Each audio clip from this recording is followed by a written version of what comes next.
चली मुर्गा या बियर बोली हैप्पी न्यू ईयर। चली मुर्गा या बियर बोली हैप्पी न्यू ईयर। सबके पूछल जाई हाल चाल। चलो चलो न मनावे नया साल अपन माल लेके तू नैनीताल। चलो चलो न मनावे नया साल अपन माल लेके तू नैनीताल।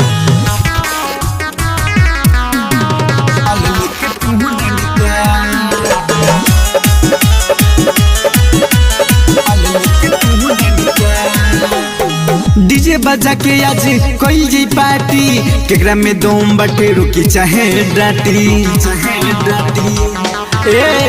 डीजे बजा के आज कोई जी पार्टी केकरा में दम बटे रुकी चाहे डाटी। केहू और बाउर बोली तबे चले जाई गोली। केहू और बाउर बोली तबे चले जाई गोली। और कोई जाई बारका बाबा। चलो चलो न मनावे नया साल अपन माल लेके तू नैनीताल।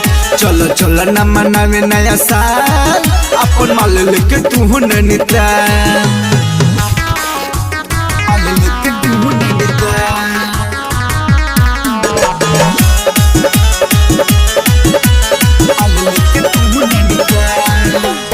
मिलन बा मौका यसो नया हो साल में। विश कोइल जाई झुमा लेके गाल में। मिलन बा मौका यसो नया हो साल में। विश कोइल जाई झुमा लेके गाल में। पूरा हो यार मान सबके बाटे हो पलान।